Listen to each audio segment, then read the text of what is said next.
So this is one of my favorite things in Macs, or it's not even a Mac specific thing, but I use it all the time in Macs, and it's OSC, which stands for Open Sound Control, which actually you can forget about that. It doesn't matter because it actually has nothing to do with sound. It's a data protocol that was originally going to be used for sound, and then they realized it was just good for data. And by data, I mean things like floats, ints, lists, or arrays, if you want to think of it that way, and strings. And what it's really good for is just passing all of these things across a network.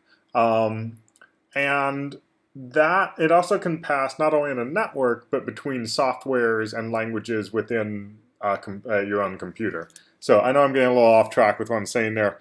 But basically, the way I would use OSC, and that I use it a lot, is just if I have, let's say I have a cycle wave, I do that snapshot thing, now I get this, and I guess I have to do that easy DAC object. I guess I should have just done a random, but I want something that's just going to be on, and metro, your Q metro, sure, 2 toggle.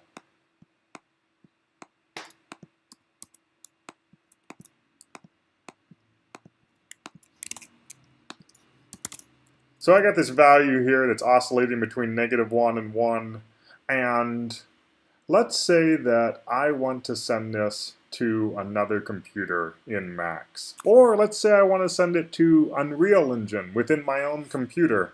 Or let's say that I want to send it to Python, or I want someone to send me something from Python, or all of that. OSC is what we can do or use to send all that information. It's actually really easy to set up from the Mac side of things. And again, this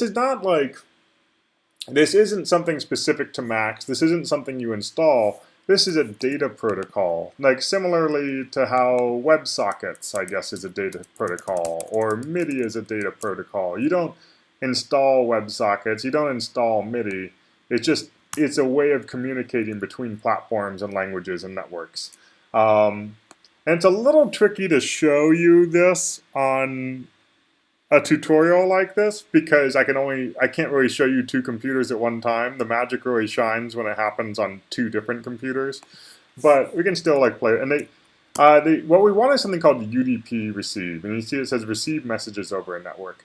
And I know I just said that we were doing OSC, and you're like, what the fuck is this UDP thing? UDP is like another data protocol that's also TCP, and I think it's how things are moved around the network. And I could be wrong on this. I might need to look it up, but I think basically OSC is utilizing the UDP data protocol. So that's why we're using UDP instead of something like OSC receive.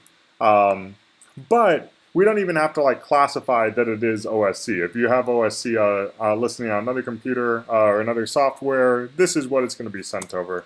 And it needs one argument, and that's just what port you're listening on. The convention is 8,000. You actually may have other ports that your computer is using that you have no knowledge of, just in terms of what your web browser is doing in the background. And it's just generally agreed upon 8,000 is a kind of dead area where no one uses that, so you can use it for own personal projects. You can do 8001, 8002, 8003. And when I do that, you can see it says UDP receiver binding to port 8000. So now, on this IP address, we are listening at port 8000. And if I wanted to send something to it, I would need a UDP send object, send messages over a network. Now, because I'm on the same computer, I could already set this up pretty simply with 127.0.0.1, which is just the IP address for your local host network, basically the computer that you're working on. You're saying I'm sending it to this one. You could also type localhost, and it would know that, and you can do 8000. And now if I hook those up, you can see my numbers coming in here are coming out here. Great. So we're saying send it to the localhost IP network or IP address at port 8000, and this one's listening at port 8000 and saying, I got you, cool, I'm receiving that loud and clear. And it doesn't have to be a number, it could also be a list. It could be, I could just type the word list and Bob and 23 and 47 or 54 or something. And that'll also be sent. I guess, oh, I can't send the word list. It just interprets it as a list. I guess if I just lit. There we go. Huh, I didn't know that. That's funny. And in the same way, though, like if we had something on Unity sending localhost 8000, we could have that value from Unity come in and affect something in Max. And in this way, we could kind of network multiple softwares and programs and behaviors together. I can't show you this. And this is another example of me just like sending that value out now. But generally where it's more exciting, I haven't shown you this. You can also just do send and a name, test, and receive and a name, test. If they have the same name. That is just local to Max. I guess the only reason I'm showing, I use this a lot when you want to clean patches up and you need information to go across. This is just a Max thing, so that it makes this seem not that impressive. Where this is impressive is when we're on the, so we have to be on the same Wi-Fi network. And if I had another computer, and you know that I did this in class, so if you were around, you saw that. I set up my computer, UDP receive 8000, and I told you all to get on the NYU network, and it could be any network, but I was on that. And then I went and I looked up, I just typed in network in my search, network utility, and I saw that my IP address right here, that's the only thing I need to know, is 192.168.0.16. And any of you could have sent me something by changing this to 192.168.0.116, but only if you were on the same Wi-Fi network as me.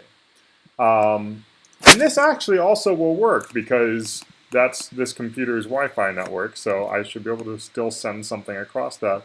But where this is fun is if you were on your computer and you sent it to this while I was listening at port 8000, then I would receive those values, and we'd have these networked computers that we're sending simple data through. And that gets really cool and really fun. And the thing about OSC is there's a lot of things with OSC. I should just turn this off. I'm not even using this. There's a lot of things that use OSC. I tend to use something called Touch OSC a lot. You can use it on your phone. It's basically an app. And it's really easy where you can like create these kind of interfaces or a little editor. And you get sliders and knobs. And this is basically like a software MIDI controller that costs $5. And you can modulate, it's completely modular. You're not limited to the like 0 to 127 range of MIDI. And obviously some of these layouts are just like ridiculous. Like I don't like making things this complex, especially for a screen that small, even if it's like an iPad.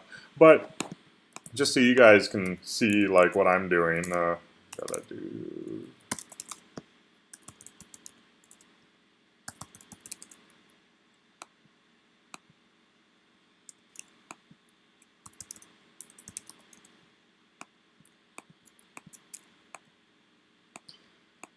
Make this a little bigger. Get the heck out of the way.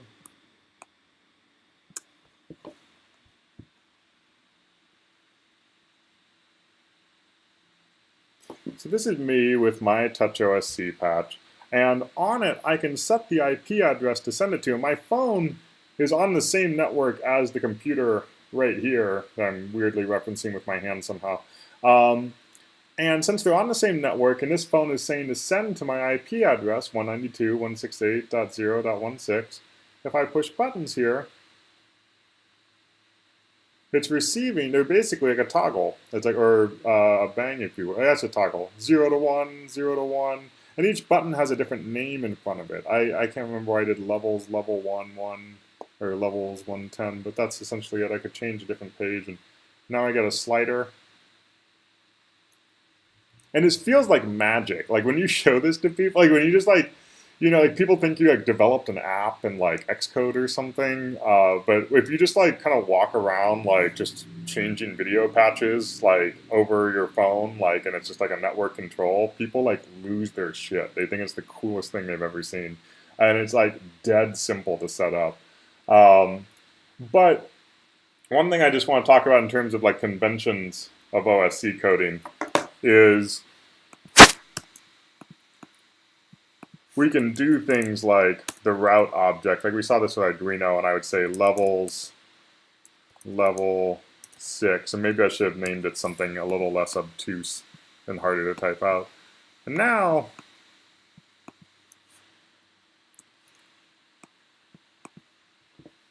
if I hit number 6, I can route that value there, and I can send it somewhere else. If I take any of these other ones, it's not, I would have to set up another part of route to receive those values. But that's really, and like I said, just like if you look up like Unity OSC, you can see that there's a plugin on GitHub for how to use open sound control with Unity. There's probably like a Python OSC.